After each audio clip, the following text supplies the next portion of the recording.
আজিৰ আলোচনাটি আগবঢ়াইছো। আজি আমি এটি নতুন অধ্যায় আলোচনা কৰিব ওলাইছো।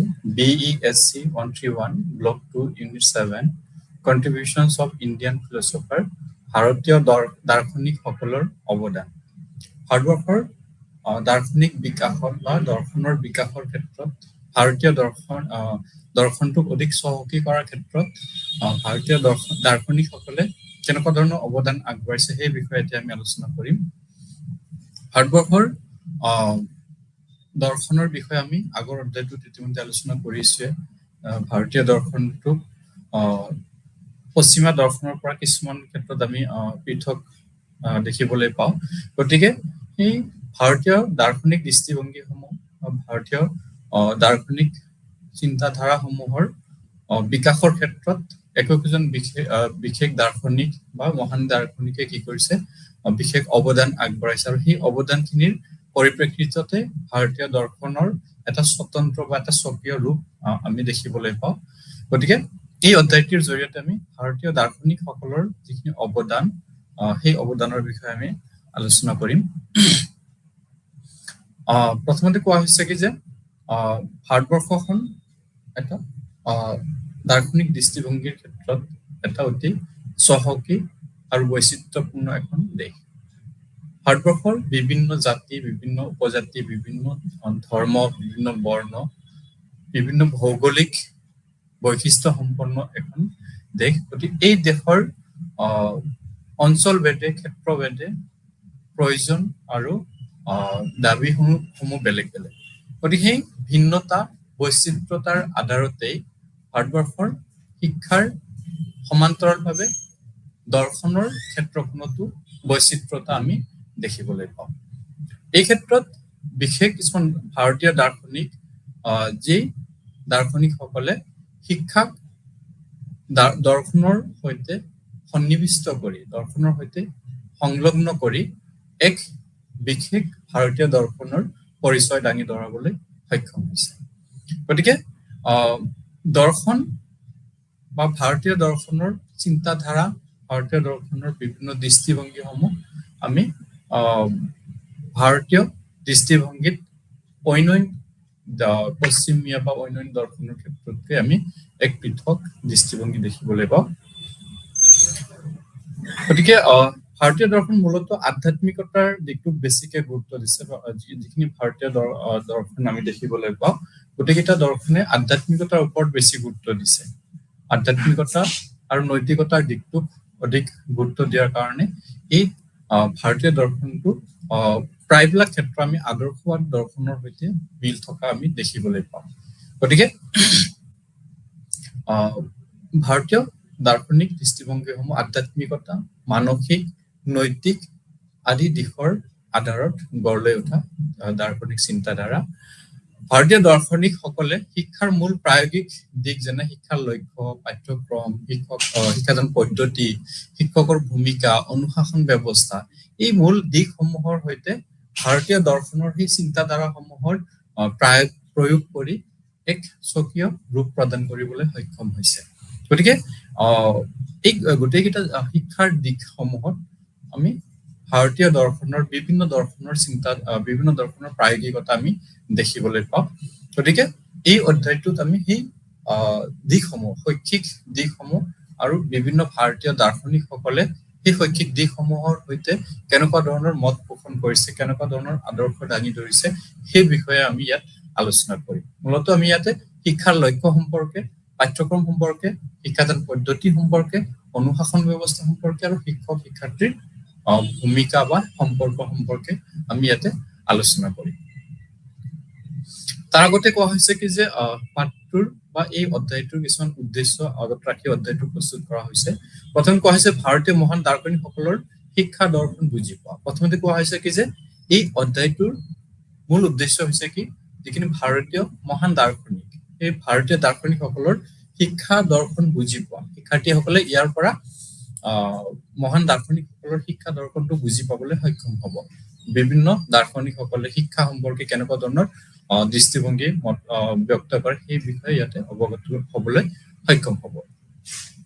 তাৰপিছত কোৱা হৈছে কি যে শিক্ষা আৰু জীৱনৰ মাজৰ সম্পৰ্ক বিশ্লেষণ কৰা।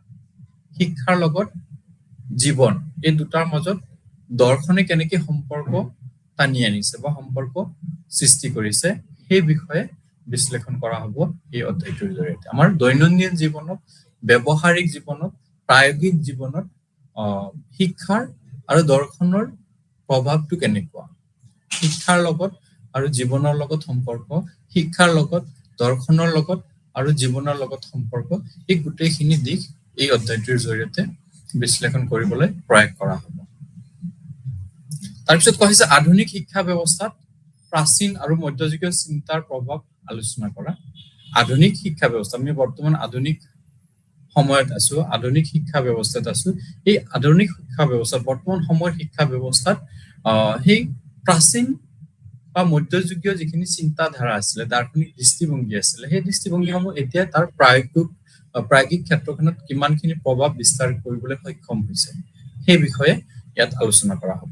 অৰ্থাৎ বৰ্তমানৰ শিক্ষা ব্যৱস্থাত প্ৰাচীন যুগৰ বা মধ্যযুগৰ সেই দাৰ্শনিক দৃষ্টিভংগীসমূহৰ যিখিনি প্ৰায়োগিক দিশ, সেই প্ৰায়োগিক দিশখিনি আমি বৰ্তমান শিক্ষা ব্যৱস্থাত কিমান প্ৰয়োগ কৰিছো বা কিমান প্ৰভাৱিত হৈ আছে এই বিষয়ে ইয়াতে আলোচনা কৰা হ'ব। তাৰপিছত কোৱা হৈছে ব্যক্তি আৰু সমাজৰ সৰ্বাংগীন বিকাশৰ বাবে দাৰ্শনিকসকলৰ পৰামৰ্শসমূহ জানিব পৰা। ব্যক্তি আৰু সমাজৰ সৰ্বাংগীন বিকাশৰ কাৰণে মহান দাৰ্শনিকসকলে কি পৰামৰ্শ দিছে, ব্যক্তিৰ বিকাশৰ কাৰণে কেনেকুৱা ধৰণৰ কাম কৰিব লাগে, কেনেকুৱা কাম কৰিব নালাগে, সমাজৰ বিকাশৰ কাৰণে আমি কি কৰিব লাগে, সমাজৰ বিকাশৰ কাৰণে আমি কি কৰিব নালাগে, সেই পৰামৰ্শসমূহ বিভিন্ন দাৰ্শনিকসকলে কি কৰিছে, আগবঢ়াইছে, বিভিন্ন চিন্তা দৰ্শনসমূহে আগবঢ়াইছে। গতিকে সেই চিন্তা দৰ্শনসমূহ আমি ইয়াতে আলোচনা কৰিম। সেই সমাজ আৰু ব্যক্তিৰ বিকাশৰ কাৰণে সেই দাৰ্শনিকসকলৰ পৰামৰ্শ কিমানখিনি গ্ৰহণযোগ্যতা আছে, কিমানখিনি ফলপ্ৰসূতা আছে, সেইখিনি আমি ইয়াতে আলোচনা কৰিম। আৰু সেই আলোচনাৰ জৰিয়তে বিভিন্ন দাৰ্শনিকসকলৰ পৰামৰ্শৰ যিখিনি পৰামৰ্শৰ ফলত যিখিনি পৰিৱৰ্তন হৈছে আমাৰ শিক্ষা ব্যৱস্থাত, আমাৰ জীৱন ধাৰণ পদ্ধতিত, আমাৰ সমাজ ব্যৱস্থাত, সেই গোটেইখিনি ইয়াতে বিশ্লেষণ কৰা হ'ব বা আলোচনা কৰা হ'ব আৰু শিক্ষাৰ্থীসকলে সেই বিষয়ে জানিবলৈ সক্ষম হ'ব। তাৰপিছত কোৱা হৈছে বিভিন্ন ভাৰতীয় বিভিন্ন দাৰ্শনিকসকলৰ ভিতৰত এগৰাকী অন্যতম দাৰ্শনিক হৈছে স্বামী বিবেকানন্দ। স্বামী বিবেকানন্দৰ শিক্ষাৰ দৃষ্টিভংগী বৰ্ণনা কৰা। শিক্ষা সম্পৰ্কে স্বামী বিবেকানন্দই কেনেকুৱা ধৰণৰ দৃষ্টিভংগী আগবঢ়াইছিলে, স্বামী বিবেকানন্দৰ দাৰ্শনিক দৃষ্টিভংগীত শিক্ষাৰ স্থান কেনেকুৱা আছিলে, শিক্ষাৰ বিষয়ে কেনেকুৱা ধৰণৰ মত পোষণ কৰিছিল, সেই বিষয়ে আমি এই অধ্যায়টিত আলোচনা কৰিম। তাৰপিছত কোৱা হৈছে মহাত্মা গান্ধীৰ শিক্ষা দৰ্শন আৰু বুনিয়াদী শিক্ষা ব্যাখ্যা কৰা। মহাত্মা গান্ধীৰ যোনটো শিক্ষা দৰ্শন আৰু বুনিয়াদী শিক্ষা, মহাত্মা গান্ধীৰ শিক্ষা ব্যৱস্থাটোক আমি বুনিয়াদী শিক্ষা বুলি জানো। মহাত্মা গান্ধী যোনটো শিক্ষাৰ প্ৰচলন কৰিছিলে সেই শিক্ষা ব্যৱস্থাটোক বুনিয়াদী শিক্ষা বা বেচিক এডুকেশ্যন বুলি কোৱা হয়। গতিকে বৰ্তমান সময়ত সেই বেচিক এডুকেশ্যন বা বুনিয়াদী শিক্ষাৰ প্ৰায়োগিকতা কি সেই বিষয়ে আমি জানিবলৈ সক্ষম হ'ম। আৰু মহাত্মা গান্ধীৰ শিক্ষা সম্পৰ্কে দাৰ্শনিক দৃষ্টিভংগী কেনেকুৱা আছিলে সেই বিষয়েও আমি ইয়াতে জানিব পাৰিম বা সেই বিষয়েও ব্যাখ্যা কৰা হ'ব। তাৰপিছত কোৱা হৈছে কি যে ৰবীন্দ্ৰনাথ ঠাকুৰৰ শৈক্ষিক দৃষ্টিভংগী আৰু তাৰ প্ৰয়োগৰ বিষয়ে আলোচনা কৰা। ৰবীন্দ্ৰনাথ ঠাকুৰ এগৰাকী বিখ্যাত শিক্ষাবিদ, চিন্তাবিদ, দাৰ্শনিক, উপন্যাসিক, সাহিত্যিক, গতিকে গোটেইখিনি বৈশিষ্ট্য সম্পন্ন এগৰাকী ব্যক্তি হৈছে ৰবীন্দ্ৰনাথ ঠাকুৰ। গতিকে সেই ৰবীন্দ্ৰনাথ ঠাকুৰৰ শৈক্ষিক দৃষ্টিভংগী কেনেকুৱা আছিলে, শিক্ষাৰ ক্ষেত্ৰত কেনেকুৱা ধৰণৰ দৃষ্টিভংগী আছিলে, সেইখিনি এই অধ্যায়টিৰ জৰিয়তে আলোচনা কৰা হ'ব। আৰু তাৰ বৰ্তমান সময়ত প্ৰায়োগিকতা কেনেকুৱা, প্ৰায়োগিক দিশত সেই চিন্তাধাৰাৰ কিমানখিনি ফলপ্ৰসূ, কিমানখিনি কাৰ্যকৰী সেই বিষয়েও আলোচনা কৰা হ'ব। ইয়াৰ উপৰিও অৰবিন্দৰ অবিচ্ছেদ্য শিক্ষাৰ ধাৰণা আৰু তাৰ বৰ্তমান শিক্ষাত প্ৰয়োগৰ বিষয়ে আলোচনা কৰা হ'ব। ছাৰ অৰবিন্দৰ অবিচ্ছেদ্য শিক্ষাৰ ধাৰণা, ইণ্টিগ্ৰেটেড এডুকেশ্যন, অবিচ্ছেদ্য শিক্ষাৰ ধাৰণা, সেই শিক্ষাৰ ধাৰণাৰ বিষয়েও ইয়াত আলোচনা কৰা হ'ব। আৰু তাৰ বৰ্তমান শিক্ষাত প্ৰায়োগিকতা কিমান, অৰবিন্দৰ শিক্ষাৰ যোনটো ইন্টিগ্ৰেটেড এডুকেশ্যন বা অবিচ্ছেদ্য শিক্ষাৰ ধাৰণা, সেই ধাৰণাৰ বৰ্তমান সময়ৰ শিক্ষাৰ ব্যৱস্থাত কিমানখিনি প্ৰয়োগ কৰিব পৰা যায় সেই বিষয়ে ইয়াতে আলোচনা কৰা হ'ব। প্ৰথমতে আহিল স্বামী বিবেকানন্দ। স্বামী বিবেকানন্দৰ বিষয়ে ইয়াতে কোৱা হৈছে। স্বামী বিবেকানন্দ এগৰাকী ভাৰতীয় দাৰ্শনিক। তেওঁৰ চিন্তাধাৰা আধ্যাত্মিকতাৰ দিশটোত প্ৰতিফলিত হয়। স্বামী বিবেকানন্দই সাধাৰণতে বেদান্ত দৰ্শনৰ দিশটো বেছিকে গুৰুত্ব দি তেওঁৰ দাৰ্শনিক দৃষ্টিভংগীসমূহ প্ৰতিফলিত কৰিছিল। বেদৰ অন্তৰ সেই দাৰ্শনিক দৃষ্টিভংগী ইয়াতে স্বামী বিবেকানন্দৰ চিন্তাধাৰাত প্ৰকাশ পাইছে। স্বামী বিবেকানন্দৰ জীৱন দৰ্শন বেদান্ত দৰ্শনৰ আধাৰত গঢ় লৈ উঠিছিলে। যিহেতু তেওঁৰ জীৱন দৰ্শন বেদান্ত দৰ্শনৰ আধাৰত গঢ় লৈ উঠিছে, গতিকে তেওঁৰ শৈক্ষিক দৰ্শনতো সেই চিন্তাধাৰাসমূহ বেদান্ত দৰ্শনৰ বিভিন্ন দিশসমূহ ইয়াতে প্ৰতিফলিত হোৱা আমি দেখিবলৈ পাওঁ। স্বামী বিবেকানন্দৰ চিন্তাধাৰা যদিও আধ্যাত্মিকতাৰ আধাৰত গঢ় লৈ উঠিছিলে, কিন্তু স্বামী বিবেকানন্দৰ চিন্তাধাৰাত আধুনিকতা, বিজ্ঞান, যুক্তিবাদী আৰু সমানতাৰ এই দৃষ্টিভংগীসমূহ প্ৰতিফলিত হোৱা আমি দেখিবলৈ পাওঁ। যদি স্বামী বিবেকানন্দ আধ্যাত্মিকতাৰ দিশটোৰ ওপৰত অধিক গুৰুত্ব দিছিলে, কিন্তু তেওঁৰ চিন্তাধাৰা, তেওঁৰ কৰ্মৰাজি, তেওঁৰ দৃষ্টিভংগীত আধ্যাত্মিকতা, আধুনিকতা, বিজ্ঞান আৰু যুক্তিবাদী এই চিন্তাসমূহ প্ৰতিফলিত হোৱা দেখিবলৈ পাওঁ। সাধাৰণতে এটা বস্তু আমি আমাৰ পৰ্যবেক্ষণত আমি দেখিবলৈ পাওঁ যে আধ্যাত্মিকতাৰ দিশটোৰ ওপৰত বেছিকে গুৰুত্ব দিয়া ব্যক্তিসকলে সাধাৰণতে সেই আদৰ্শবাদ বা তেনেকুৱা ধৰণৰ দৰ্শনৰ ওপৰতহে বেছিকে প্ৰভাৱিত হয়। কিন্তু ইয়াতে স্বামী বিবেকানন্দৰ চিন্তাধাৰাত অলপ পৃথক দিশ আমি দেখিবলৈ পাওঁ। স্বামী বিবেকানন্দই যদিও আধ্যাত্মিকতাৰ দিশটোক গুৰুত্ব দিছিলে, কিন্তু তেওঁৰ চিন্তাধাৰাত আধুনিক সমাজ ব্যৱস্থা, বিজ্ঞান আৰু যুক্তিবাদী চিন্তাধাৰাৰ প্ৰতিফলন হোৱা আমি দেখিবলৈ পাওঁ। আধুনিকতা, বিজ্ঞান সম্পৰ্কীয় চিন্তাধাৰা আৰু যুক্তিবাদী বিশ্লেষণ স্বামী বিবেকানন্দৰ জীৱন দৰ্শনত, তেওঁৰ শিক্ষা দৰ্শনত আমি দেখিবলৈ পাওঁ। গতিকে স্বামী বিবেকানন্দক আমি এগৰাকী আদৰ্শবাদী বা আধ্যাত্মিকতাবাদী দাৰ্শনিক বুলি ক'লেও তেওঁৰ দৰ্শনক আমি আধুনিকতা, বিজ্ঞান আৰু প্ৰযুক্তি, যুক্তিবাদী আধাৰতহে বিশ্লেষণ কৰিব লাগে। বিবেকানন্দৰ মতে শিক্ষা হ'ল এজন ব্যক্তিৰ মাজত থকা অন্তৰ্নিহিত দৈবিক গুণৰাজিক প্ৰকাশ কৰা। স্বামী বিবেকানন্দই কি কৈছিলে? তেওঁৰ মতে শিক্ষা হৈছে এজন মানুহৰ মাজত যিমানখিনি গুণ অন্তৰ্নিহিত হৈ আছে, দৈবিক গুণৰাজি বুলি কোৱা হৈছে, সেই গুণৰাজিসমূহ প্ৰকাশ কৰাটো হৈছে শিক্ষা। স্বামী বিবেকানন্দই বিশ্বাস কৰিছে যে প্ৰত্যেকজন মানুহৰ মনত বিশেষ কিছুমান গুণৰাজি থাকে, বিশেষ কিছুমান গুণাৱলী থাকে। সেই গুণাৱলীসমূহ উপযুক্ত পৰিৱেশ নোপোৱাৰ বাবে অপ্ৰকাশিত হৈ থাকে। গতিকে স্বামী বিবেকানন্দে কৈছে কি যে প্ৰত্যেকজন মানুহৰ মাজত লুকাই থকা, নিহিত হৈ থকা সেই গুণৰাজিসমূহ, সেই গুণাৱলীসমূহ প্ৰকাশ কৰিব পৰাটোৱেই হৈছে শিক্ষা। শিক্ষা মানে কৈছে কি মানুহৰ মাজত যিমানখিনি গুণ অন্তৰ্নিহিত হৈ আছে, নিহিত হৈ আছে, সেই গুণখিনি প্ৰকাশ কৰা সেই প্ৰক্ৰিয়াটো হৈছে শিক্ষা। তেওঁৰ এই সংজ্ঞাটো, শিক্ষা সম্পৰ্কে এই চিন্তাধাৰাটো এটা বিশেষ দিশ সামৰি লৈছে, সেইটো হৈছে মানুহৰ অন্তৰ্নিহিত গুণৰাজি। আৰু সেইটো আমি বৰ্তমান সময়ত দেখিবলৈ পাওঁ যে প্ৰত্যেকজন ব্যক্তিৰ অন্তৰ্নিহিত গুণাৱলীসমূহ বেলেগ বেলেগ। গতিকে সেই গুণাৱলীসমূহ উপযুক্ত পৰিৱেশত প্ৰকাশ কৰিব পাৰিলেহে শিক্ষা পূৰ্ণতা পায়।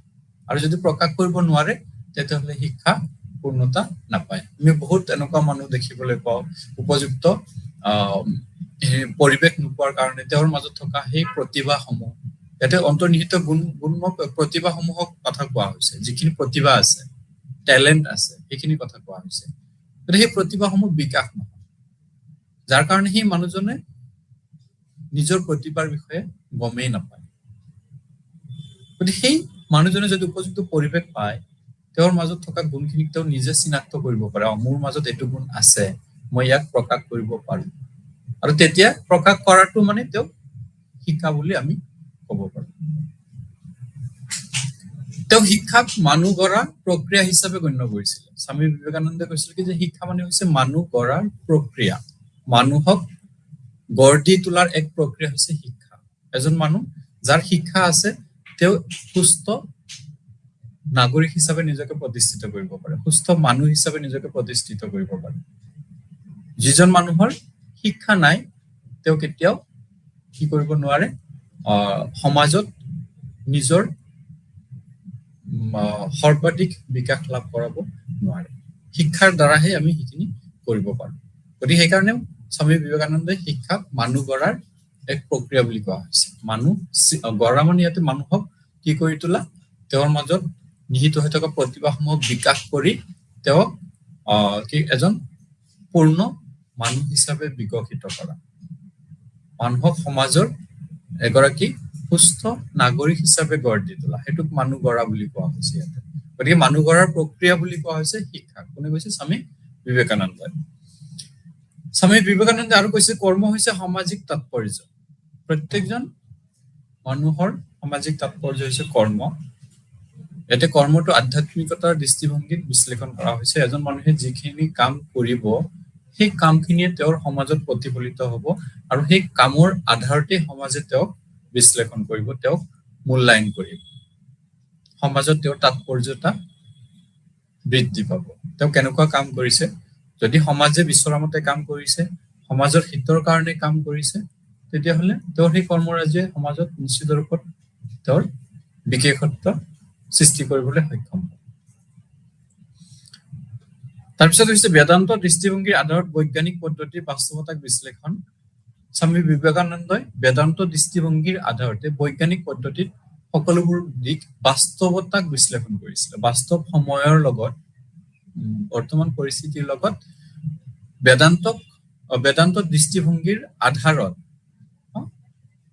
বৈজ্ঞানিক পদ্ধতিৰ জৰিয়তে সকলো সময়ত বাস্তৱতাক বিশ্লেষণ কৰে স্বামী বিবেকানন্দৰ মতে আমি যিখিনি কাম কৰো যিখিনি ক্ৰিয়া কৰো সেই ক্ৰিয়াসমূহ বিজ্ঞানসন্মত হ'ব লাগিব বৈজ্ঞানিক দৃষ্টিভংগীৰ দ্বাৰা গ্ৰহণযোগ্য হ'ব লাগিব সমান্তৰালভাৱে তেওঁ সকলোবোৰ ক্ৰিয়া সকলোবোৰ কামক সকলোবোৰ দিশক তেওঁ বেদান্ত দৃষ্টিভংগীৰ আধাৰতে বিশ্লেষণ কৰিছে যিহেতু তেওঁ এগৰাকী বেদান্তবাদী দাৰ্শনিক আছিলে বেদান্ত আদৰ্শ অনুসৰণ কৰিছিলে গতিকে সেইকাৰণে তেওঁৰ চিন্তাধাৰাত সেই দিশটো প্ৰতিফলিত হোৱা আমি দেখিবলৈ পাওঁ তাৰপিছত কোৱা হৈছে পৰম্পৰাগত ভাৰতীয় মূল্যবোধৰ ওপৰত গুৰুত্ব স্বামী বিবেকানন্দ কি কৈছে পৰম্পৰাগত যিখিনি ভাৰতীয় মূল্যবোধ সেই মূল্যবোধখিনিৰ ওপৰত গুৰুত্ব দিছিল পৰম্পৰাগত ভাৰতীয় মূল্যবোধ যিখিনি আছে সেই মূল্যবোধখিনি বিকশিত কৰিব লাগিব শিক্ষাৰ জৰিয়তে বিকাশ কৰিলে প্ৰত্যেকজন মানুহে মূল্যবোধৰ ক্ষেত্ৰখনত অতি চহকী হৈ উঠিব আৰু সেই মূল্যবোধৰ চহকী ধাৰণাটো সমাজখনক এটা সুস্থ সমাজ হিচাপে গঢ় দিবলৈ সক্ষম হ'ব যদি প্ৰত্যেকজন মানুহে নিজৰ প্ৰমূল্যবোধ নিজৰ মূল্যবোধৰ দিশটোক বিশ্লেষণ কৰে তেতিয়া সেই সমাজত কেতিয়াও কোনো ধৰণৰ বেয়া কাম হ'ব নোৱাৰে কোনো ধৰণৰ নেতিবাচক দিশসমূহ কি নহ'ব নোৱাৰে অনুশীলন কৰিব নোৱাৰে গতিকে সেইকাৰণে স্বামী বিবেকানন্দ সেইখিনি কৈছে যে পৰম্পৰাগত যিখিনি ভাৰতীয় মূল্যবোধ সেই মূল্যবোধখিনিক আমি আগতে পাইছোঁ বিজ্ঞান বা বিজ্ঞানসন্মতভাৱে তাক বিশ্লেষণ কৰে আৰু তাক বাস্তৱতাৰ লগত মিল কৰি লৈহে তাক বিশ্লেষণ কৰে স্বামী বিবেকানন্দৰ শিক্ষাৰ সম্পৰ্কীয় ধাৰণা শিক্ষা সম্পৰ্কে স্বামী বিবেকানন্দে কি কৈছিলে প্ৰথমতে কোৱা হৈছে চৰিত্ৰ গঠন শিক্ষাৰ জৰিয়তে ব্যক্তিৰ চৰিত্ৰ গঠন কৰিব লাগিব শিক্ষাৰ মূল লক্ষ্য হ'ল ব্যক্তিৰ চৰিত্ৰ গঠন কৰা আৰু নৈতিকতা শক্তিশালী কৰা শিক্ষাৰ জৰিয়তে প্ৰত্যেকজন ব্যক্তি চৰিত্ৰৱান হৈ উঠিব লাগিব শিক্ষাৰ জৰিয়তে চৰিত্ৰৱান আৰু নৈতিকতা দিশ শক্তিশালী কৰা এইকাৰণে কোৱা হৈছে শিক্ষাৰ জৰিয়তে আমি কি কৰিব পাৰো আমি আমাৰ নিজৰ যিখিনি দিশ সেই দিশখিনিক আমি নিজে নিয়ন্ত্ৰণ কৰিব পাৰো নিজৰ আচৰণ নিজৰ কথা বতৰা নিজৰ ব্যৱহাৰ গোটেইখিনিক আমি শিক্ষাৰ জৰিয়তে নিয়ন্ত্ৰণ কৰিব পাৰো কোনটো সময়ত কেনেকুৱা ধৰণৰ আচৰণ কৰিব লাগে কোন সময়ত কেনেকুৱা ধৰণৰ কথা ক'ব লাগিব কোন সময়ত কেনেকুৱা ধৰণৰ মানুহৰ লগত ব্যৱহাৰ কৰিব লাগিব সেই গোটেইখিনি শিক্ষাই আমাক কি কৰে শিকায় গতিকে সেইখিনি আমি যেতিয়া পৰিস্থিতি হিচাপত যেতিয়া আমি আচৰণ ব্যক্ত কৰিবলৈ সক্ষম হম পৰিস্থিতি হিচাপত যেতিয়া আমি কথা ক'বলৈ সক্ষম হম সেইটো আমাৰ চৰিত্ৰৰ ওপৰত পোনপটীয়াকৈ প্ৰভাৱ পেলায় গতিকে সেইকাৰণে স্বামী বিবেকানন্দই কৈছে যে কি যে চৰিত্ৰ গঠন শিক্ষাৰ মূল লক্ষ্য গতিকে প্ৰত্যেকজন ব্যক্তিক চৰিত্ৰ আৰু নৈতিকতাৰ ক্ষেত্ৰত শক্তিশালী কৰাটো শিক্ষাৰ এটা লক্ষ্যৰ অন্যতম লক্ষ্য তাৰপিছত কোৱা হৈছে আত্মবিশ্বাস স্বামী বিবেকানন্দে কৈছে কি যি শিক্ষাই আত্মবিশ্বাস জগাই তুলিব নোৱাৰে সেয়া শিক্ষা নহয় শিক্ষাৰ জৰিয়তে মানুহৰ মনত আত্মবিশ্বাস জগাই তুলিব লাগিব শিক্ষাৰ জৰিয়তে মানুহৰ মাজত থকা প্ৰতিভাসমূহ বিকাশ কৰাৰ সমান্তৰালভাৱে তেওঁক আত্মবিশ্বাসী কৰিব লাগিব মোৰ দ্বাৰা এই কামটো হ'ব মই এই কামটো কৰিব পাৰিম মোৰ এইখিনি প্ৰতিভা আছে গতিকে এই প্ৰতিভাখিনিৰ জৰিয়তে মই এনেকুৱা ধৰণৰ কাম কৰিবলৈ সক্ষম হ'ম সেই আত্মবিশ্বাসটো যদি এজন মানুহে লাভ কৰিব পৰা নাই তেতিয়াহ'লে তেওঁৰ কোনো ধৰণৰ শিক্ষা লাভ কৰা নাই শিক্ষাই মানুহক সেই আত্মবিশ্বাসটো জাগৃত কৰিবলৈ সক্ষম কৰে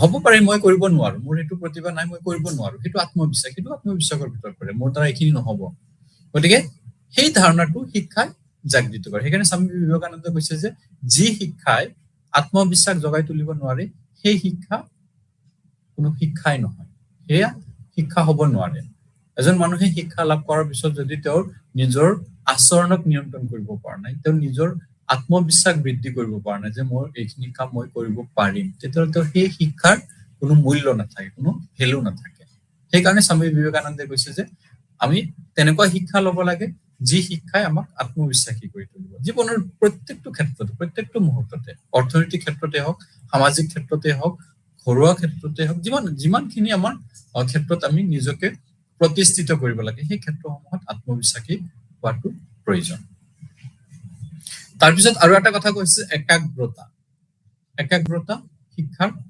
অন্যতম এটা লক্ষ্য শিক্ষা সম্পৰ্কে ধাৰণা ব্যাখ্যা কৰিবলৈ যাওঁতে স্বামী বিবেকানন্দে কৈছে কি যে মনক নিয়ন্ত্ৰণ কৰি একাগ্ৰ কৰাটোৱে হ'ল জ্ঞান আহৰণৰ মূল চাবিকাঠি মনক নিয়ন্ত্ৰণ কৰি একাগ্ৰ কৰাটোৱে হ'ল জ্ঞান আহৰণৰ মূল চাবিকাঠি শিক্ষাৰ মূল চাবিকাঠি কি কৈছে যে একাগ্ৰতা আমি নিজৰ মনটোক নিয়ন্ত্ৰণ কৰিব লাগিব নিয়ন্ত্ৰণ কৰি যোনটো কাম কৰি আছো একাগ্ৰভাৱে সেই কামটোতে ফকাস কৰি সেই কামটোতে মনটোক নিমগ্ন কৰি সেই কামটোতে মনটোক সম্পূৰ্ণৰূপে নিহিত কৰি আমি যেতিয়া কামটো কৰিম সেইটো হ'ব একাগ্ৰতা আৰু যদি আমি কোনো এটা কাম কৰি আছো সেই কামটোত মন নাই সেই কামটো আমাৰ মন নথকাৰ ফলত সেই কামত আমাৰ একাগ্ৰতা নাথাকে আৰু একাগ্ৰতা নাথাকিলে আমি কোনো ধৰণৰ সেই কামটোৰ পৰা বা সেই বিষয়টোৰ পৰা আমি জ্ঞান আহৰণ কৰিব নোৱাৰো সেইকাৰণে স্বামী বিবেকানন্দে কৈছে কি যে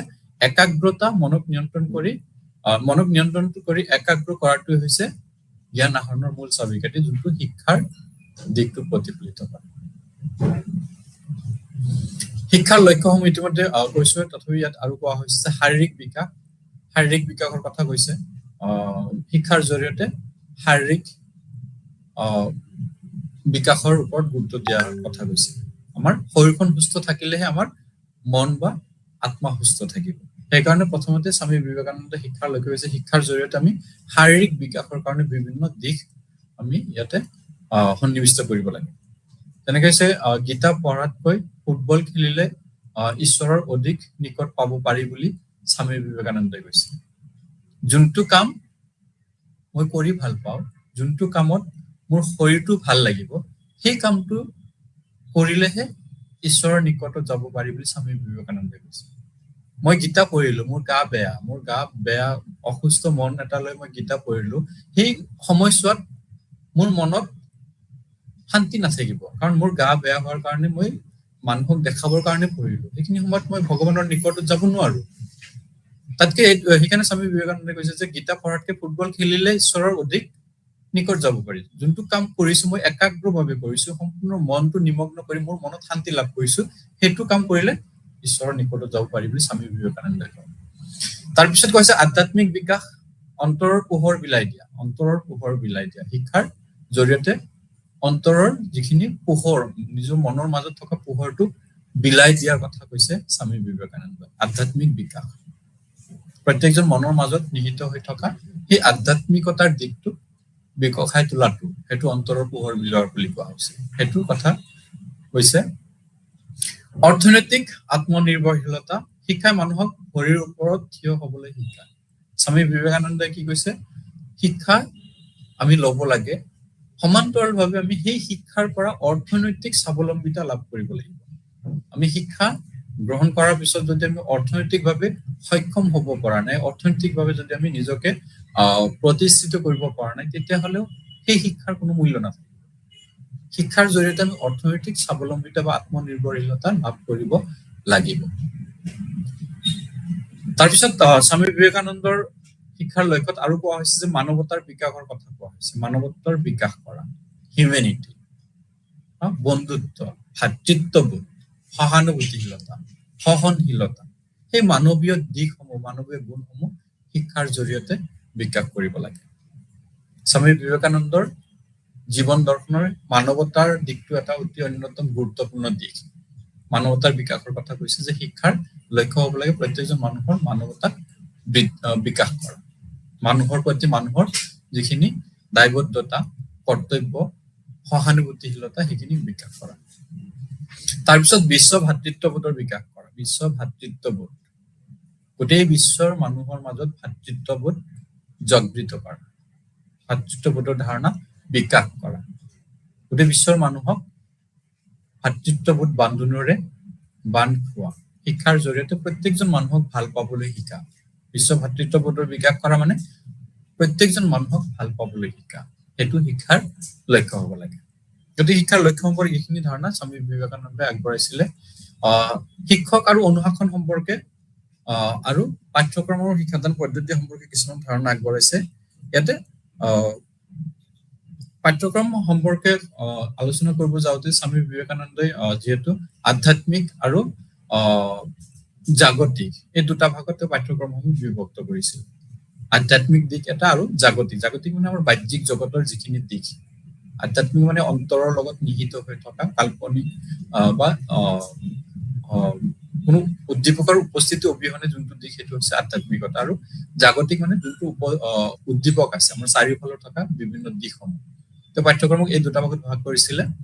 আধ্যাত্মিকতা মানে সেই ভগৱানৰ বিষয়ে চিন্তা কৰা, ভগৱানৰ চিন্তা চৰ্চা কৰা, সেইখিনি আধ্যাত্মিকতা। তেনেকুৱা ধৰণৰ যেনেকে ধৰ্মীয় দিশ বা তেনেকুৱা ধৰণৰ বিভিন্ন বিষয় পাঠ্যক্ৰমত অন্তৰ্ভুক্ত কৰিব লাগে। সমান্তৰালভাৱে জাগতিক দিশটোৰ ওপৰত বেছি গুৰুত্ব দিছিলে। তেওঁ কৈছে কৃষি, সাহিত্য, বিজ্ঞান, কলা, মনোবিজ্ঞান আদি জাগতিক দিশ পাঠ্যক্ৰমত অন্তৰ্ভুক্ত কৰিব লাগে। কৃষি, সাহিত্য, বিজ্ঞান, কলা, মনোবিজ্ঞান এইবিলাক কি জাগতিক বিষয়, পাঠ্যক্ৰমৰ বিষয়, সেইখিনি পাঠ্যক্ৰমত অন্তৰ্ভুক্ত কৰিব লাগে। তাৰপিছত বিবেকানন্দৰ মতে শিক্ষক হ'ল এজন বন্ধু। শিক্ষকৰ কথা কবলৈ যাওঁতে স্বামী বিবেকানন্দে কৈছে যে শিক্ষক হ'ল এজন বন্ধু, পথ প্ৰদৰ্শক আৰু দাৰ্শনিক। শিক্ষকজন শিক্ষাৰ্থীসকলৰ লগত বন্ধুত্বসুলভ আচৰণ কৰিব লাগে। শিক্ষাৰ্থীসকলক বিভিন্ন ক্ষেত্ৰত নিদৰ্শন হিচাপে তেওঁক নিৰ্দেশ প্ৰদান কৰিব। আৰু শিক্ষাৰ্থীসকলৰ কাৰণে এগৰাকী দাৰ্শনিক হিচাপে শিক্ষকজনে নিজৰ ইমেজটো ক্ৰিয়েট কৰিব লাগিব, নিজৰ প্ৰতিচ্ছবিটো সৃষ্টি কৰিব লাগিব। শিক্ষকজনে ছাত্ৰৰ অন্তৰৰ পৰা জ্ঞান উলিয়াই অনাৰ বাবে অনুকূল পৰিৱেশ সৃষ্টি কৰিব লাগে। শিক্ষকজনে কি কৰিব লাগিব, ছাত্ৰৰ মাজত নিহিত হৈ থকা সেই জ্ঞানখিনি প্ৰকাশ হ'ব পৰাকৈ পৰিৱেশ সৃষ্টি কৰিব লাগিব, অনুকূল পৰিৱেশ সৃষ্টি কৰিব লাগিব, যিটো পৰিৱেশত শিক্ষাৰ্থীসকলে নিজৰ মাজত থকা প্ৰতিভাসমূহ, নিজৰ মাজত থকা জ্ঞানসমূহক প্ৰতিস্ফুটিত কৰিব পাৰিব। তেনেকুৱা ধৰণৰ এটা পৰিৱেশ সৃষ্টি কৰিব লাগিব বা শিক্ষকজনে গঢ় দি তুলিব লাগিব। তেওঁ ব্ৰহ্মচৰ্য বা আত্মসংযমৰ ওপৰত অধিক গুৰুত্ব দিছিল। অনুশাসনৰ ক্ষেত্ৰত ক'বলৈ যাওঁতে তেওঁ স্বামী বিবেকানন্দে কি হৈছে, ব্ৰহ্মচৰ্য বা আত্মসংযম, নিজকে নিজে সংযম কৰা, অৰ্থাৎ আত্ম অনুশাসনৰ ওপৰত অধিক গুৰুত্ব দিছিল। আত্মসংযম মানে নিজকে নিজে সংযম কৰা, বেলেগৰ ফৰ্চত নহয়, নিজৰ ইচ্ছাকৃতভাৱে নিজকে যেতিয়া আমি বিভিন্ন কামৰ পৰা নিজক কি কৰিম, দূৰত ৰাখিম, বিভিন্ন কামত যিখিনি কাম হানিকাৰক বা ক্ষতিকাৰক সেই কামখিনিৰ পৰা নিজকে যেতিয়া আমি দূৰত ৰাখিম, সেইটো হ'ব আত্মসংযম। গতিকে সেই ব্ৰহ্মচৰ্য বা আত্মসংযমৰ জৰিয়তে শিক্ষাৰ অনুশাসনৰ দিশটো প্ৰতিফলিত কৰিছিলে স্বামী বিবেকানন্দই। তাৰপিছত শিক্ষাদান পদ্ধতিৰ ক্ষেত্ৰত কোৱা হৈছে কি যে বক্তৃতা, যোগ, জ্ঞান, আলোচনা, আত্ম অনুশীলন, সৃষ্টিশীল কাৰ্য আদিৰ জৰিয়তে শিক্ষা দিয়াৰ কথা কৈছিলে। শিক্ষা দিয়াৰ কাৰণে বক্তৃতা এটা পদ্ধতি বুলি কৈছিলে, অতি গুৰুত্বপূৰ্ণ পদ্ধতি। যোগ, যিহেতু তেওঁ দাৰ্শনিক চিন্তাধাৰাত কি কৰিছিলে, শাৰীৰিক বিকাশৰ ওপৰত গুৰুত্ব দিছিল, গতিকে সেইকাৰণে যোগ বা ধ্যানৰ জৰিয়তে শিক্ষা লাভ কৰাৰ কথা কৈছে। আত্মিক বিকাশৰ কথা কৈছে, আধ্যাত্মিক বিকাশৰ কথা কৈছে। আলোচনা, কোনো এটা বিষয়ৰ ওপৰত আলোচনা। আত্ম অনুশীলন, নিজে কি কৰা, অনুশীলন কৰা, বিভিন্ন কাম, বিভিন্ন বিষয়ৰ ওপৰত অনুশীলন কৰি নিজে অনুশীলন কৰি সেই বিষয়টোৰ বিষয়ে জ্ঞান আহৰণ কৰা। তাৰপিছত সৃষ্টিশীল কাৰ্যৰ, বিভিন্ন ধৰণৰ সৃষ্টিশীল কাৰ্যৰ বিষয়ে ইয়াতে ব্যক্ত কৰিছিলে স্বামী বিবেকানন্দই। গতিকে এইখিনি আছিলে স্বামী বিবেকানন্দৰ শৈক্ষিক চিন্তাধাৰা বা শিক্ষাৰ ক্ষেত্ৰত বিভিন্ন দিশ। তাৰপিছত আহিল ৰবীন্দ্ৰনাথ ঠাকুৰ। ভাৰতীয় দাৰ্শনিকসকলৰ ভিতৰত আন এগৰাকী অন্যতম গুৰুত্বপূৰ্ণ দাৰ্শনিক, অন্যতম ব্যক্তি হৈছে ৰবীন্দ্ৰনাথ ঠাকুৰ। ৰবীন্দ্ৰনাথ ঠাকুৰ এজন প্ৰকৃতিবাদী দাৰ্শনিক আছিল। আমি যিখিনি আগৰ অধ্যায়টোত আমি পশ্চিমীয়া দৰ্শন কেইটামান কথা পাইছিলো, পাশ্চাত্য। তাৰ পশ্চিমীয়া দৰ্শনৰ এটা দৰ্শন হৈছিলে প্ৰকৃতিবাদ দৰ্শন। সেই প্ৰকৃতিবাদ দৰ্শনৰ বিভিন্ন দিশ ৰবীন্দ্ৰনাথ ঠাকুৰৰ চিন্তাধাৰাত প্ৰতিফলিত হোৱা দেখা যায়। সেইকাৰণে বহুতে ৰবীন্দ্ৰনাথ ঠাকুৰক এগৰাকী প্ৰকৃতিবাদী দাৰ্শনিক হিচাপে ব্যক্ত কৰে, প্ৰকৃতিবাদী দাৰ্শনিক হিচাপে বিশ্লেষণ কৰে। গতিকে ৰবীন্দ্ৰনাথ ঠাকুৰ এজন প্ৰকৃতিবাদী দাৰ্শনিক আছিলে। তেওঁৰ মতে শিশুৰ স্বাভাৱিক বিকাশ কেৱল প্ৰকৃতিৰ মুকলি পৰিৱেশতহে সম্ভৱ। প্ৰত্যেকজন শিশুৰ স্বাভাৱিক বিকাশ হ'বৰ কাৰণে প্ৰাকৃতিক পৰিৱেশৰ মাজত হ'ব লাগিব।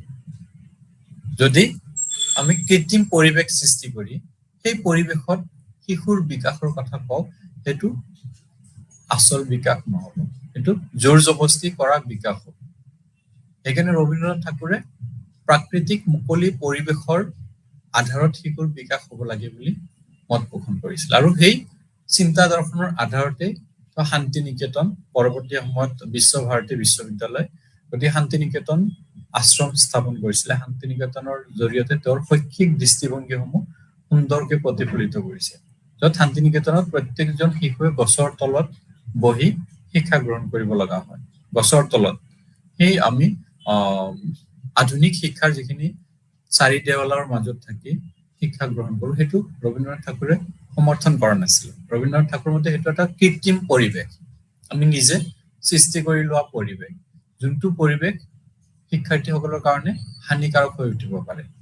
গতিকে সেইকাৰণে কৈছে প্ৰকৃতিৰ মাজত থাকি, প্ৰাকৃতিক পৰিৱেশৰ মাজত থাকি শিক্ষাৰ্থীসকলক শিক্ষা প্ৰদান কৰিলে সেইটো আচল শিক্ষা হ'ব।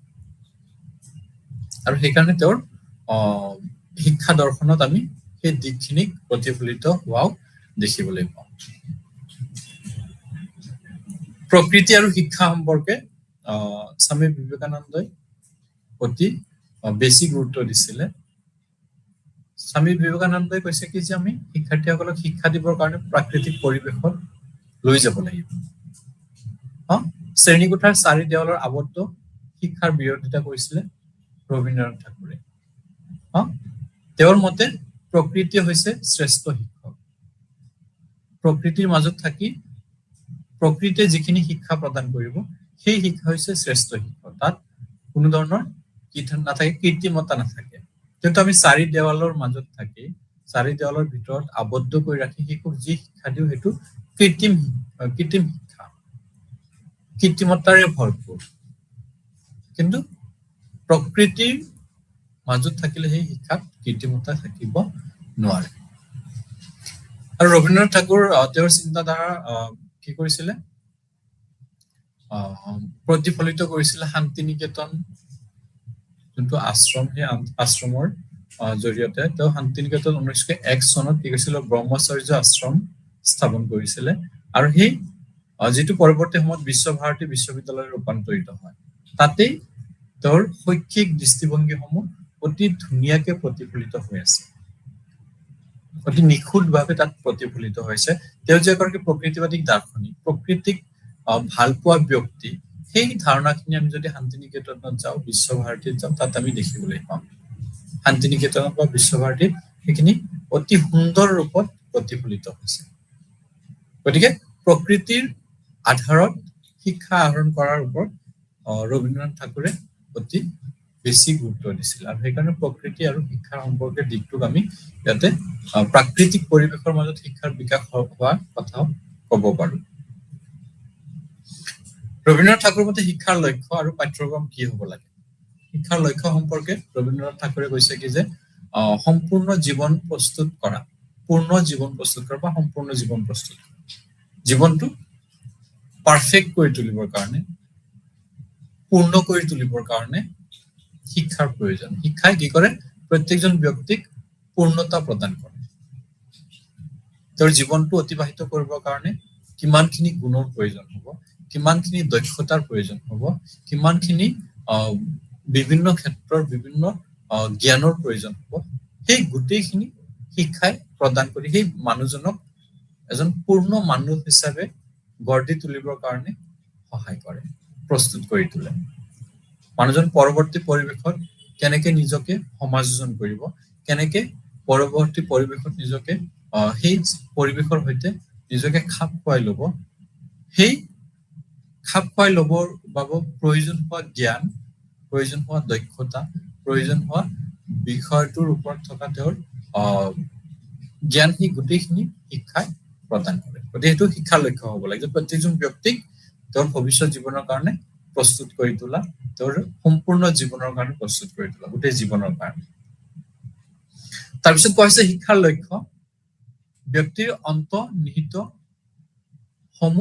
গুণসমূহ উপলব্ধি কৰা অন্তৰ্নিহিত যিখিনি গুণ প্ৰত্যেকজন ব্যক্তিৰ অন্তৰ্নিহিত গুণ থাকে আৰু সেই গুণসমূহ উপলব্ধি কৰিব পৰাটো শিক্ষাৰ লক্ষ্য হ'ব লাগে এজন ব্যক্তিৰ মাজত কি কি গুণ নিহিত আছে সেই গুণখিনি নিজে উপলব্ধি কৰিব পৰা হ'ব লাগিব মোৰ মাজত এনেকুৱা ধৰণৰ গুণ আছে মোৰ এনেকুৱা ধৰণৰ প্ৰতিভা আছে সেই প্ৰতিভাক উপলব্ধি কৰিব পাৰিলেহে তেওঁ শিক্ষাৰ মূল্য থাকিব গতিকে সেইকাৰণে শিক্ষাৰ কি কৰিব লাগে প্ৰত্যেকজন ব্যক্তিক তেওঁৰ অন্তৰ্নিহিত গুণসমূহক উপলব্ধি কৰোৱাটো শিক্ষাৰ অন্যতম লক্ষ্য তাৰপিছত ব্যক্তিহত্যাৰ জৰিয়তে বিশ্ববোধ আয়ত্ত কৰা ব্যক্তিহত্যাৰ জৰিয়তে প্ৰত্যেকজন ব্যক্তিৰ সামগ্ৰিক গুণাৱলীসমূহক ব্যক্তিহত্যা বুলি কোৱা হয় এজন মানুহৰ যিমানখিনি গুণাৱলী আছে যিমানখিনি বৈশিষ্ট্য আছে যিমানখিনি প্ৰতিভা আছে সেই গোটেইখিনি সামৰি লৈ তেওঁৰ ব্যক্তিহত্যাৰ সৃষ্টি হয় গতিকে সেই ব্যক্তিহত্যাৰ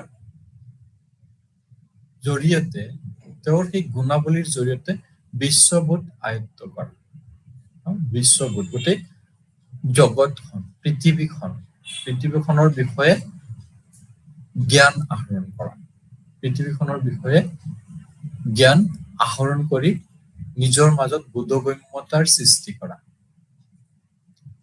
গতিকে শিক্ষাৰ লক্ষ্য সম্পৰ্কে অতি গুৰুত্বপূৰ্ণ ধাৰণা আগবঢ়াইছিলে ৰবীন্দ্ৰনাথ ঠাকুৰে তাৰপিছত পাঠ্যক্ৰম সম্পৰ্কে কৈছে যে কৰ্মকেন্দ্ৰিক পাঠ্যক্ৰম হ'ব লাগে পাঠ্যক্ৰমত এনেকুৱা ধৰণৰ বিষয়বস্তু স্থান পাব লাগে যিখিনি বিষয়ৰ শিক্ষাৰ্থীসকলে কাম কৰি শিকিব পাৰে অৰ্থাৎ কৰ্মৰ যোগেদি শিকিব পৰা ব্যৱস্থা পাঠ্যক্ৰমত অন্তৰ্ভুক্ত কৰিব লাগে পাঠ্যক্ৰমত বিষয়বস্তু কৰ্মকেন্দ্ৰিক হ'ব লাগিব হ'ব পাৰে খেতি বাতিৰ কাম হ'ব পাৰে বিভিন্ন তেনেকুৱা ধৰণৰ কৰ্ম সেই কৰ্মখিনি পাঠ্যক্ৰমত অন্তৰ্ভুক্ত কৰিব লাগে যেনেকে আমি পাইছিলো কি কয় প্ৰকৃতিবাদত পাইছিলো প্ৰকৃতিবাদে তাত্ত্বিক দিশতকে ব্যৱহাৰিক দিশটো বেছি গুৰুত্ব দিয়ে ঠিক তেনেকে ৰবীন্দ্ৰনাথ ঠাকুৰৰ শিক্ষা দৰ্শনতো আমি সেই দিশটো দেখিবলৈ পাওঁ যে পাঠ্যক্ৰমত তেওঁ ব্যৱহাৰিক দিশটোকে বেছি গুৰুত্ব দি ফকাচ কৰি গোটেই শিক্ষা ব্যৱস্থাৰ পাঠ্যক্ৰম প্ৰস্তুত কৰাত গুৰুত্ব দিছিলে তাৰপিছত সংস্কৃতি আৰু ব্যৱহাৰিক কৌশল পাঠ্যক্ৰমত সংস্কৃতিৰ স্থান পাব লাগে। প্ৰত্যেক সমাজৰ নিজস্ব কিছুমান সভ্যতা সংস্কৃতি থাকে। সেই সভ্যতা সংস্কৃতি সেইখিনি শিক্ষাৰ জৰিয়তে কি কৰিব লাগে, শিক্ষাৰ্থীৰ মাজলৈ লৈ যাব লাগে। অৰ্থাৎ পাঠ্যক্ৰমত সভ্যতা সংস্কৃতিৰ স্থান পাব লাগে আৰু ব্যৱহাৰিক কৌশলসমূহ, দৈনন্দিন জীৱনৰ কাৰণে আমাৰ যিমানখিনি দক্ষতা বা যিমানখিনি কৌশলৰ প্ৰয়োজন হয়, যিমানখিনি স্কিলৰ প্ৰয়োজন হয়, সেই কৌশলসমূহ পাঠ্যক্ৰমত অন্তৰ্ভুক্ত কৰিব লাগিব। বিভিন্ন পৰিস্থিতিৰ লগত মোকাবিলা কৰিবৰ কাৰণে যিখিনি কৌশলৰ প্ৰয়োজন হয় সেইখিনি পাঠ্যক্ৰমত স্থান দিব লাগিব। পাঠ্যক্ৰমত অন্তৰ্ভুক্ত কৰি প্ৰত্যেকজন শিক্ষাৰ্থীক কি কৰি তোলা, শক্তিশালী কৰি তোলা। তাৰপিছত কৈছে আধ্যাত্মিক বিষয়। ৰবীন্দ্ৰনাথ ঠাকুৰ যদিও প্ৰকৃতিবাদী দাৰ্শনিক আছিল, তথাপি আধ্যাত্মিকতাৰ দিশটোক তেওঁ একেবাৰে নুই কৰা নাছিল। আধ্যাত্মিকতাৰ দিশটোক তেওঁ বিশ্বাস কৰিছিল। কাৰণ আধ্যাত্মিকতা মানে ইয়াতে কেৱল ভগৱানৰ বিষয়ে চিন্তা চৰ্চা কৰাটোৱে আধ্যাত্মিকতা নহয়। সাহিত্য চিন্তা চৰ্চা কৰাটো আধ্যাত্মিকতা। কল্পনা কৰা, কোনো এটা বিষয়ৰ ওপৰত চিন্তা চৰ্চা কৰা, সেইটো আধ্যাত্মিকতা। ৰবীন্দ্ৰনাথ ঠাকুৰৰ মতে আমি নতুন বস্তু সৃষ্টি কৰিবৰ কাৰণে আধ্যাত্মিকতাৰ সহায় ল'বই লাগিব। আধ্যাত্মিকতাৰ জৰিয়তে নতুন বস্তুৰ সৃষ্টি হয়, নতুন আইডিয়াৰ সৃষ্টি হয়, নতুন আদৰ্শৰ সৃষ্টি হয়। গতিকে পাঠ্যক্ৰমত আধ্যাত্মিকতা বিকাশ হ'ব পৰাকে বিষয়বস্তুসমূহ স্থান পাব লাগে বা স্থান দিব লাগে।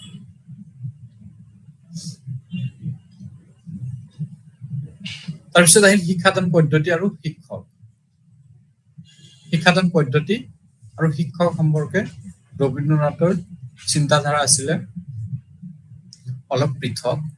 তো শিক্ষাদান পদ্ধতিৰ কাৰণে কি কৰিছিলে, ক্ষেত্ৰ ভ্ৰমণ, বিভিন্ন ক্ষেত্ৰ শিক্ষাৰ্থীসকলে ভ্ৰমণ কৰিব, বিভিন্ন ক্ষেত্ৰত বিভিন্ন ফিল্ডত গৈ সিহঁতে কি কৰিব, ভ্ৰমণ কৰি প্ৰত্যক্ষ নিৰীক্ষণৰ জৰিয়তে, পৰ্যবেক্ষণৰ জৰিয়তে সেই বিষয়সমূহৰ ওপৰত জ্ঞান আহৰণ কৰিব।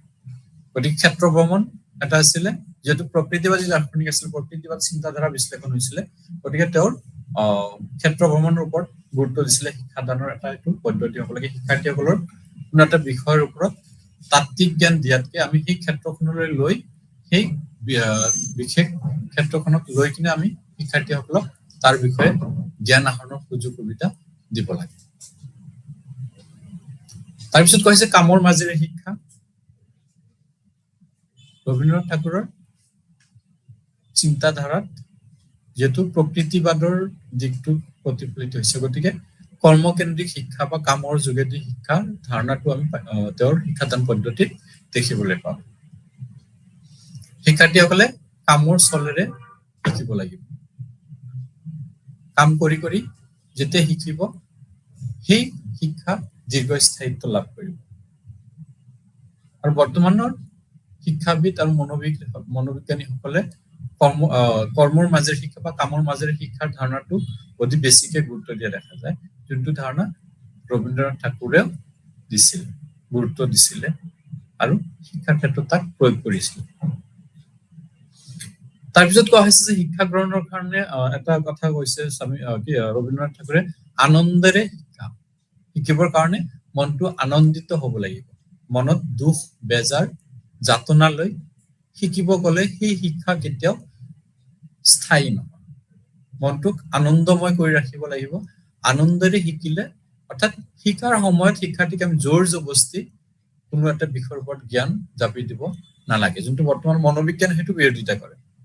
শিক্ষাৰ্থীসকলক আনন্দ মনেৰে শিকাৰ ধাৰণাটো বৰ্তমান মনোবিজ্ঞানীসকলেও সেইখিনি কথাক মানি লৈছে বা সেইখিনি কথাক সিহঁতে পৰামৰ্শ হিচাপে দিছে যে শিশুসকলে যাতে আনন্দদায়ক পৰিৱেশৰ মাজত আনন্দ মনেৰে শিকিব পাৰে। সেই কথাটো ৰবীন্দ্ৰনাথ ঠাকুৰেও কৈছিলে যে আনন্দৰে শিকিব পাৰিলেহে শিক্ষাৰ স্থায়িত্ব পাব। তাৰপিছত ৰবীন্দ্ৰনাথ ঠাকুৰৰ আৰু এটা দিশ আছিলে আত্মশিক্ষা। আত্মশিক্ষা সম্পৰ্কে কৈছে যে শিক্ষাৰ্থীসকলে নিজে শিকিব। আত্মশিক্ষা, শিক্ষকজনে পৰিৱেশ সৃষ্টি কৰিব, শিক্ষকজনে সামগ্ৰিক শিক্ষাৰ এটা ধাৰণা দিব আৰু সেই ধাৰণাৰ আধাৰতে শিক্ষা শিক্ষাৰ্থীসকলে নিজে অধ্যয়ন কৰি নিজে শিকিব। আত্মশিক্ষা এটা পদ্ধতি। ইয়াতে শিক্ষাৰ্থীসকলক সুযোগ সুবিধা দিয়া হয় যে সিহঁতে নিজে যাতে অধ্যয়ন কৰে, নিজে অধ্যয়ন কৰিব, নিজে বুজি নাপালে, নিজে সেই বস্তুটোৰ জ্ঞান আহৰণ কৰিব নোৱাৰিলে তেতিয়াহে বিশ্লেষণ কৰা হয়, শিকাই দিয়া হয়। তাৰপিছত আলোচনা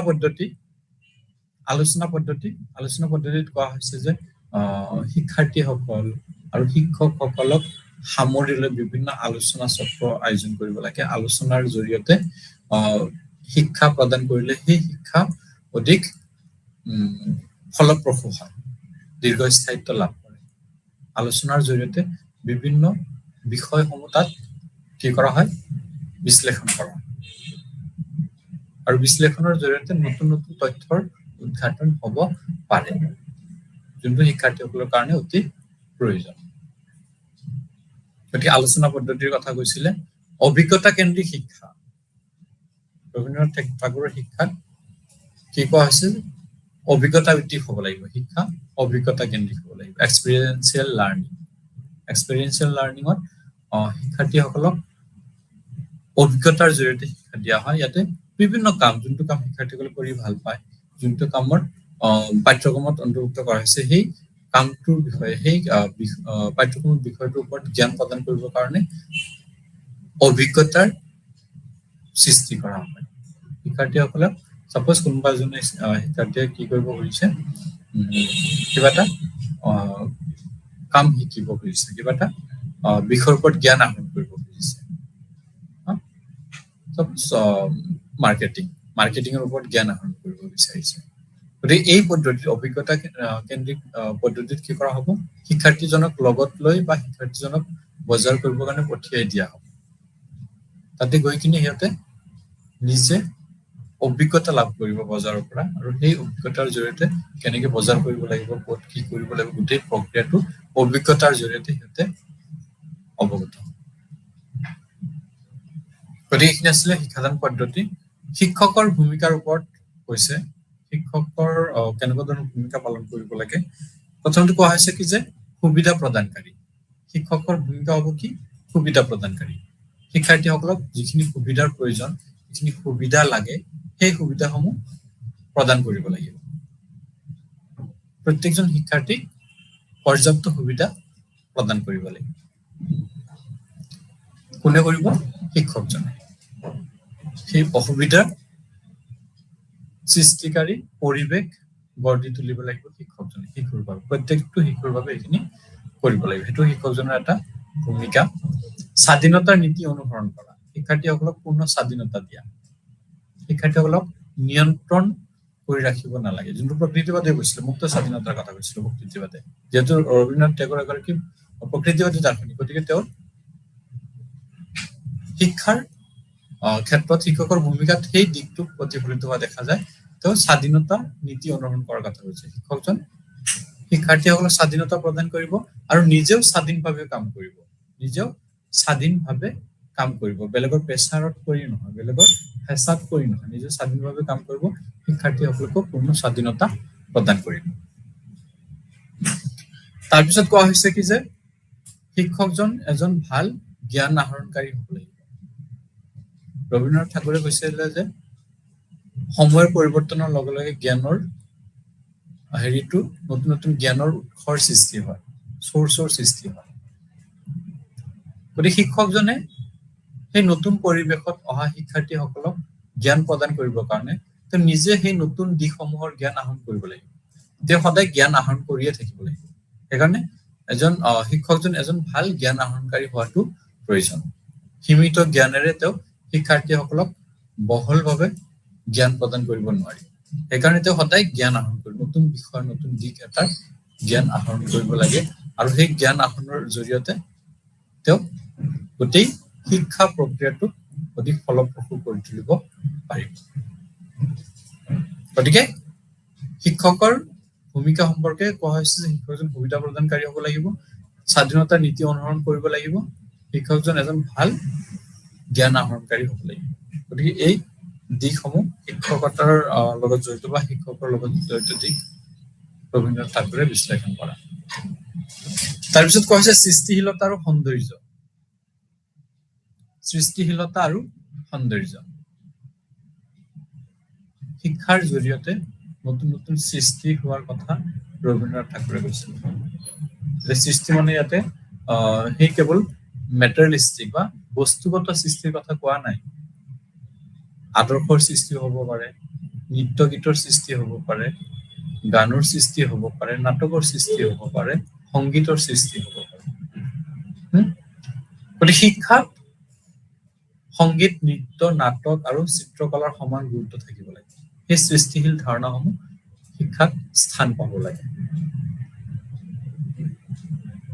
ৰবীন্দ্ৰনাথ ঠাকুৰৰ চিন্তাধাৰাত সেইখিনি প্ৰতিফলিত হয়। তাৰপিছত কোৱা হৈছে ই মানুহৰ আৱেগিক আৰু সৃজনশীল দিশসমূহ বিকশিত কৰে। মানুহৰ আৱেগিক আৰু সৃজনশীল দিশসমূহ বিকশিত কৰে সৃজনশীলতাই। স্বাধীনতা, শিশুৱে সম্পূৰ্ণ স্বাধীনতাৰ মাজত নিজক প্ৰকাশ কৰিব লাগে। যেতিয়া শিশুটিয়ে সম্পূৰ্ণ স্বাধীনতা পাব, তেতিয়া নতুনকে কিবা চিন্তা কৰিবৰ কাৰণে তেওঁ এটা সতেজ মন পাব। আৰু যদি সদায় শিশুটিৰ ওপৰত হস্তক্ষেপ কৰা হয়, সেইটো স্বাধীনতাক খৰ্ব কৰা হয়, তেতিয়াহ'লে তেওঁ কিবা সৃষ্টি কৰিবৰ কাৰণে চিন্তা কৰিব এৰি দিব বা চিন্তা কৰি তেওঁ একো কৰিব নোৱাৰে। কাৰণ তেওঁৰ মনত যদি স্বাধীনতা নাই, তেতিয়াহ'লে সেইখিনি কৰিবলৈ মনত শক্তি নকৰে। স্বাধীনতাই মানুহক শক্তি প্ৰদান কৰে, কাম কৰিবৰ কাৰণে উৎসাহ প্ৰদান কৰে, কাম কৰিবৰ কাৰণে মানুহক শক্তি দিয়ে। গতিকে সৌন্দৰ্যবোধ আৰু সৃষ্টিশীলতাৰ দিশটোক ৰবীন্দ্ৰনাথ ঠাকুৰে বিভিন্ন দৃষ্টিভংগীৰে বিশ্লেষণ কৰিছিলে।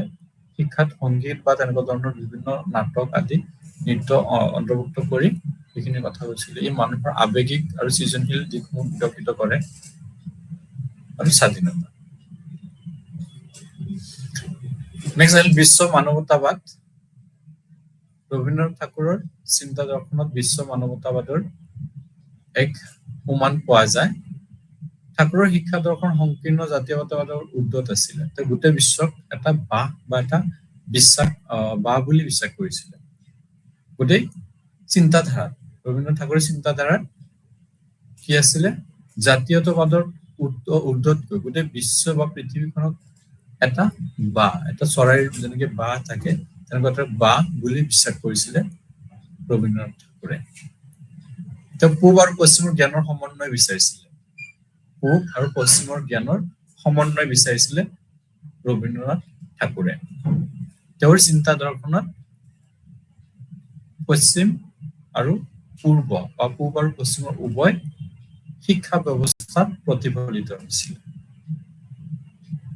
গতিকে ৰবীন্দ্ৰনাথ ঠাকুৰক আমি বিশ্ব মানৱতাবাদ দৃষ্টিভংগীৰে বিশ্লেষণ কৰিব পাৰো, যিহেতু গোটেই বিশ্বৰ মাজত এক সুসম্পৰ্ক স্থাপনৰ ক্ষেত্ৰত বিশ্ব ব্ৰহ্মাণ্ডৰ বিভিন্ন জাতি উপজাতি বা বিভিন্ন মানুহৰ মাজত থকা বৈচিত্ৰতাক দূৰ কৰি গোটেই বিশ্বৰ মানুহক সেই দিশসমূহ আঁকোৱালি লৈ একেটা বাহৰ মাজত থকাৰ যোনটো প্ৰৱণতা, যোনটো ধাৰণা, সেইটো ব্যক্ত কৰিছিলে ৰবীন্দ্ৰনাথ ঠাকুৰ। আৰু তেওঁ পূব আৰু পশ্চিমৰ মাজত সমন্বয় বিচাৰিছিল। দুটা পৃথক হ'ব নালাগে, দুটা সমন্বয়ত আগবাঢ়ি যাব লাগে, সেই দিশটো ৰবীন্দ্ৰনাথ ঠাকুৰে বিশ্বাস কৰিছিল। তাৰপিছত আহিল মহাত্মা গান্ধী। ভাৰতীয় দাৰ্শনিকসকলৰ ভিতৰত অন্যতম গুৰুত্বপূৰ্ণ অৱদান আগবঢ়োৱা দাৰ্শনিক হৈছে মহাত্মা গান্ধী। মহাত্মা গান্ধীৰ জীৱন দৰ্শন অহিংসা নীতিসমূহ প্ৰতিফলিত হয় আৰু সেই অহিংসা নীতিৰ আধাৰতে তেওঁ নিজৰ জীৱন দৰ্শনৰ বিভিন্ন দিশসমূহ প্ৰতিফলিত কৰি থৈ গৈছে। মহাত্মা গান্ধীৰ শিক্ষাৰ ক্ষেত্ৰত এটা অতি গুৰুত্বপূৰ্ণ অৱদান হৈছে বুনিয়াদী শিক্ষা। বুনিয়াদী শিক্ষাৰ মূল দিকটোৱে আছিলে যে প্ৰত্যেকজন ভাৰতীয় শিক্ষাৰ্থীক কি কৰি তোলা, অৰ্থনৈতিকভাৱে স্বাৱলম্বী কৰি তোলা। অৰ্থনৈতিক ক্ষেত্ৰখনৰ সৈতে শিক্ষাৰ্থীসকলক কি কৰি তোলা, পৰিচয় কৰাই দিয়া, স্বাৱলম্বী কৰি তুলি। আৰু সেই উদ্দেশ্যে পাঠ্যক্ৰমত বিভিন্ন ধৰণৰ শিল্প, বিভিন্ন ধৰণৰ ক্ৰিয়া কৰ্মক স্থান দিছিল আৰু সেইখিনিক বিশ্লেষণ কৰিছিলে। মহাত্মা গান্ধীৰ জীৱন দৰ্শনকো যদি আমি বিশ্লেষণ কৰো, তেতিয়াহ'লে আমি মহাত্মা গান্ধীৰ জীৱন দৰ্শনটো ৰবীন্দ্ৰনাথ ঠাকুৰৰ জীৱন দৰ্শনৰ নিচিনা প্ৰয়োগবাদৰ ধাৰণাটোক আমি দেখিবলৈ পাওঁ। ৰবীন্দ্ৰনাথ ঠাকুৰত আছিলে প্ৰকৃতিবাদ, কিন্তু মহাত্মা গান্ধীত আছিলে প্ৰয়োগবাদ। প্ৰয়োগবাদে কি কৰে, বাস্তৱ পৰিস্থিতিৰ লগত সমাযোজন হ'ব পৰাকে শৈক্ষিক দিশৰ সমান্তৰালভাৱে অৰ্থনৈতিক দিশৰ বিকাশ হোৱাটো বিচাৰে, যোনটো মহাত্মা গান্ধীও বিচাৰিছিলে। মহাত্মা গান্ধী কৈছে যে আমি কেৱল শিক্ষাৰ ক্ষেত্ৰত বিকশিত হলেই নহব, যদি আমি খাব নোৱাৰো তেতিয়াহ'লে সেই শিক্ষাৰ কোনো মূল্য নাথাকে। শিক্ষাৰ্থীসকলে যদি উচ্চ শিক্ষিত হোৱাৰ পিছত যদি খাব পৰা নাই, তেতিয়াহ'লে সেই শিক্ষাৰ কোনো মূল্য নাথাকে। সেইকাৰণে মহাত্মা গান্ধীয়ে কি কৰিছিলে, তেওঁৰ বুনিয়াদী শিক্ষা আঁচনিত কি কৰিছিলে, প্ৰত্যেকজন ব্যক্তিক একোটা বৃত্তিগত দক্ষতা আহৰণৰ ওপৰত গুৰুত্ব দিছিলে। ভকেচনেল ট্ৰেইনিং ল'ব লাগিব প্ৰত্যেকজন শিক্ষাৰ্থীসকলে, যাতে ভৱিষ্যতত গৈ সিহঁতে কি কৰিব পাৰিব, সেই বৃত্তিগত দক্ষতাৰ জৰিয়তে নিজৰ অৰ্থনৈতিক প্ৰয়োজনখিনি নিজে পূৰণ কৰিব। গতিকে মহাত্মা গান্ধীৰ চিন্তাধাৰা প্ৰয়োগবাদৰ আধাৰত প্ৰতিষ্ঠিত, আৰু সেই প্ৰয়োগবাদে প্ৰত্যেকজন শিক্ষাৰ্থীক কৰ্ম বা একোটা কামৰ কাৰণে উপযোগী হ'ব পৰাকৈ শিক্ষা প্ৰদান কৰাটো বিচাৰে। মহাত্মা গান্ধীৰ জীৱন দৰ্শনৰ মূল দিশ আছিলে ভগৱান আৰু সত্য। দুটা দিশ তেওঁ বেছিকে গুৰুত্ব দিছিলে, ভগৱান আৰু এটা হৈছে সত্য। আৰু সেই দিশটোৰ আধাৰত তেওঁৰ বিখ্যাত গ্ৰন্থ my experiment with truth, my experiment with truth, সেই গ্ৰন্থখনৰ জৰিয়তে তেওঁ সত্যৰ ধাৰণাটো প্ৰতিফলিত কৰিছে, সত্যক প্ৰতিফলিত কৰিছে সেই কিতাপখনৰ জৰিয়তে। আৰু তেওঁ ভগৱানক বিশ্বাস কৰিছিল, ভগৱানৰ অস্তিত্বক তেওঁ বিশ্বাস কৰিছিলে। গতিকে তেওঁ দাৰ্শনিক জীৱন দৰ্শনৰ মূল দিশ দুটা, এটা হ'ল ভগৱান আৰু এটা হৈছে সত্য, এই দুটাকে বেছিকে গুৰুত্ব দিছিলে। স্বাধীনতা ব্যক্তিৰ জন্মগত লক্ষণ, তেওঁ ভাবিছিলে বা তেওঁ কৈছিলে কি যে প্ৰত্যেকজন ব্যক্তিৰ স্বাধীনতা জন্মগত এক লক্ষণ, প্ৰত্যেকজন ব্যক্তিয়ে থাকে স্বাধীনতা। আৰু ভগৱান হৈছে মানুহৰ সকলো মূল্যবোধৰ কাম্য লক্ষ্য। মানুহৰ যিমানখিনি মূল্যবোধ আছে, সেই মূল্যবোধৰ কাম্য লক্ষ্য হৈছে কি, ভগৱান। আমি ভগৱানক উপলব্ধি কৰিব পৰা, ভগৱানৰ বিষয়ে চিন্তা চৰ্চা কৰাটো মূল্যবোধৰ ভিতৰত পৰে। আৰু এই মূল্যবোধ আধ্যাত্মিকতাৰ দিশটো ইয়াতে কোৱা হৈছে কি যে ভগৱান হৈছে মানুহৰ সকলো মূল্যবোধৰ কাম্য লক্ষ্য। প্ৰত্যেকজন মানুহৰ কাম্য লক্ষ্য হ'ব কি, ভগৱানক কি কৰা, উপলব্ধি কৰিব পৰা। গোটেইখিনি মহাত্মা গান্ধীৰ শিক্ষা সম্পৰ্কে ধাৰণা। বুনিয়াদী শিক্ষা বা নয়ী তালিম, বুনিয়াদী শিক্ষাৰ ধাৰণাটোক নয়ী তালিম বুলি অভিহিত কৰা হৈছিলে 1937 চনত ৱাৰ্ধা সন্মিলনত। গান্ধীজীয়ে এই আঁচনি ঘোষণা কৰে, বুনিয়াদী শিক্ষাৰ আঁচনিটো 1937 চনত। সেই সময়ত ৱাৰ্ধাত এখন সন্মিলন হৈ আছিলে, আৰু সেই সন্মিলনতে মহাত্মা গান্ধীয়ে তেওঁৰ শৈক্ষিক জীৱন ধাৰা প্ৰতিফলিত কৰিব পৰা শিক্ষা ব্যৱস্থা, বুনিয়াদী শিক্ষাৰ বিষয়ে তাত মত পোষণ কৰে।